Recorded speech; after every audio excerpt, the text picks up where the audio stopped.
Mic check 1 2. Welcome YouTube and welcome to all of the people that consistently watch my videos. I am not an influencer. I was actually wondering about that today. How many views do you need before you consider yourself an influencer? And the answer I came up with is one. Because if one person watches any one of my videos and takes one positive thing from it, then I've influenced that person.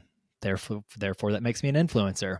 I know in social media terms that doesn't make me one, but I want to let you know that because I want you to take stock of your place in the world, the people that you surround yourself with, and know that your input to somebody in a time of need, and you might not even know that they need it because people are really good at hiding their troubles that are going on.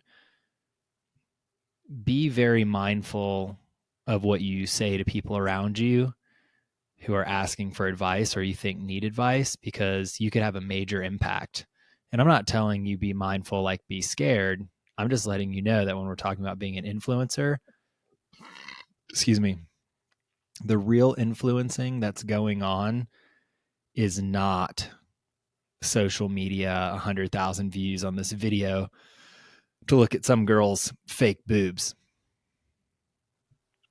Influencing has been happening way before social media, and it's real people talking to other people and helping them with their life. So I just wanted to share that goodness before we get into the topic. The topic today is what happens when everything goes right. A lot of the videos that I create, a lot of videos that other people create that are in the self-help, mental health realm usually start off with what's going wrong in your life, what's not going right with your fitness, your nutrition, your mental health, a relationship, um, family issues, marriage issues, etc. But I kind of want to flip the script here real quick and talk about what happens when everything goes right. And I bring this up because you can search YouTube and find a lot of videos, not just onesie twosies, a lot of videos of celebrities from all different types of backgrounds, whether they be an actor, an actress, or an athlete, or a musician, or you name it, just in the public eye. And they have specifically, those individuals have specifically made videos talking about how money and material things and the glam lifestyle that everybody seems to be biting off of is not the end all be all. And it's not just them saying this, these are actors, actresses, famous people that have been through the ringer because of the life they have. They either develop some kind of addiction, whether it be drugs or alcohol, sex, pornography, the list goes on. And they've acquired all these things, yet when there was no material things left to buy, they had to find another high. And that high comes in the things that I just mentioned. It could come in multiple relationships that have failed. It could have come from losing your two true friends and gaining the entourage, only to find out that when your career isn't going the way that it's supposed to go, your entourage disappears. I mean, there are multiple stories, so many stories of people, even right now, bad mouthing Hollywood, talking about how toxic of an environment it is and how everybody surrounds you when you're at the peak of your success. You're making the best movies, you're putting out good albums, whatever it is. And the minute you slip up, the minute you have a movie that flops or an album that flops or something happens, you know, the media gets a hold of a story and what's the word that everybody's using now?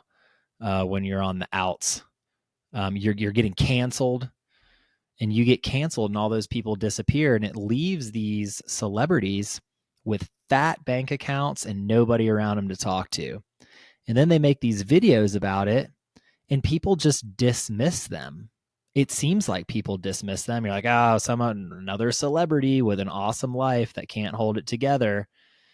And I think that's the wrong way to view this. I think these videos need to be looked at in depth by every person that isn't a rock star, an influencer, an actor, an actress, an athlete, all these things that we wish we could have been or think that we want to be. And we need to take stock of what they're saying. And the reason that we don't is because our ego gets in the way and we say, well, it's easy for them to say that because it's really easy to say that money doesn't matter because they've got $50 million sitting in the bank account and they're in a mansion making a video about how money doesn't matter. Well, I'll tell you this, not all of these people kept their money. Some of them went flat broke, either because of bad spending habits, because the people around them, like their agent or their entourage, spent all their money, or they just set themselves up in a position where they didn't know anything about finance and they lost everything. And their stuff had to go to auction, their cars, their houses, their jewelry, all that stuff. And those people are still making those videos saying that money isn't everything. So I can't think of a better person or storyline to tell the truth, to finally make people realize that whatever it is you're thinking in your head, because all of us, like me, I have no desire to be in the public eye, famous. I don't want to be famous. It sounds miserable to me. Now, would I like to just be one of those like rich tycoons that's kind of in the background that nobody really knows what they do, but they have a mega yacht? Sure.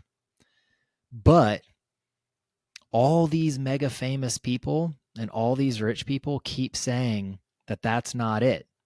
And you keep not listening because you are just pushing them to the side saying, well, they have money, so it's really easy to talk from that vantage point about how money doesn't matter.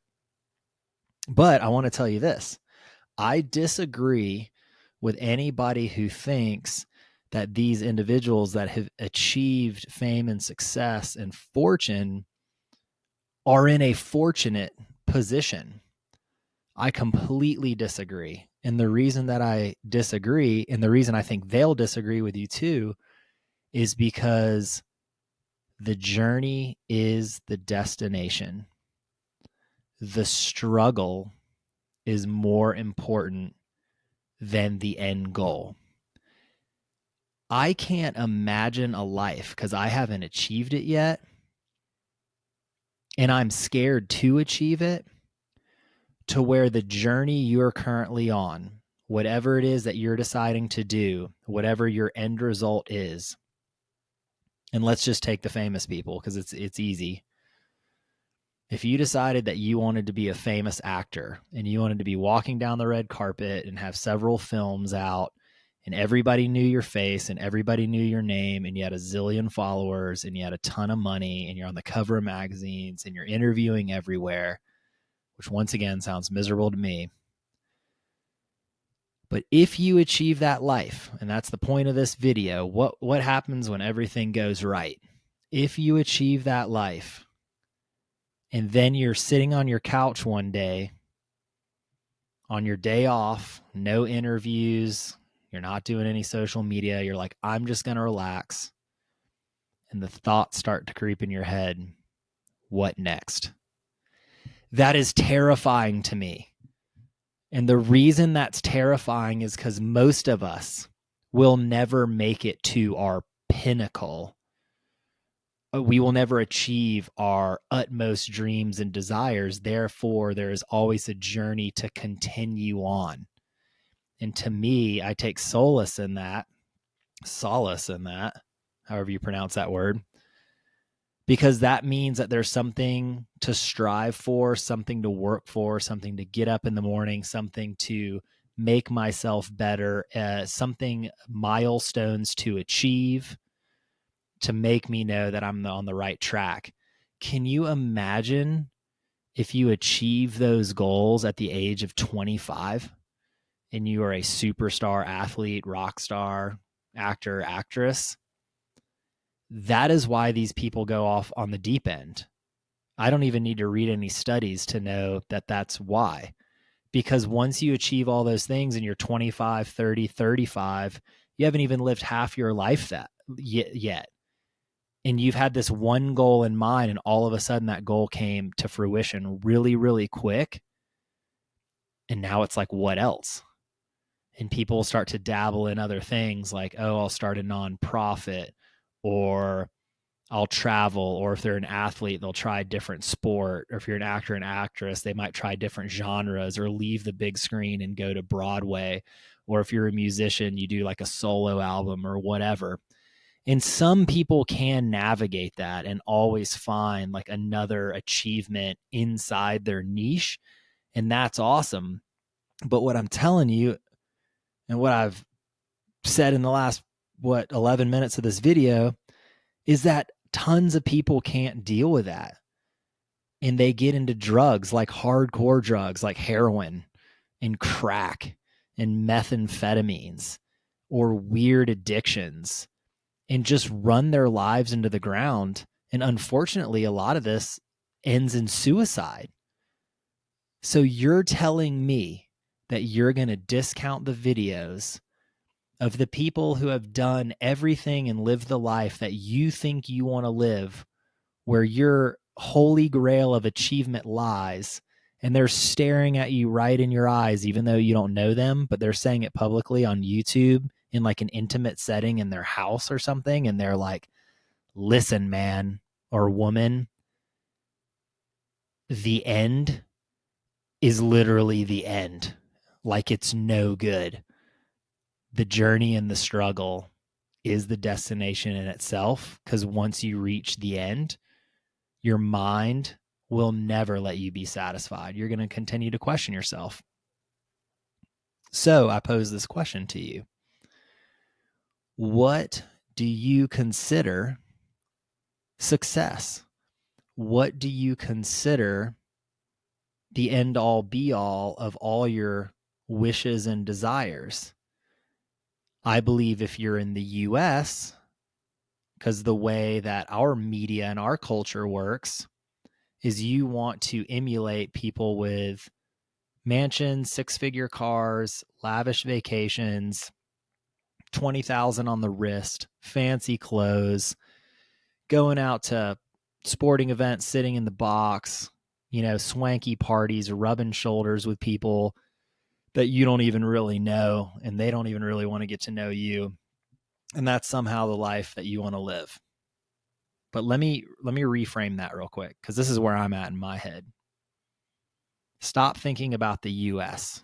Start thinking about the world as a whole, and start thinking about those metrics of success that you think that you want, and compare it to the rest of the world. And I can tell you this, you can flip on the news or the radio any day of the week, and you can hear about homelessness problems.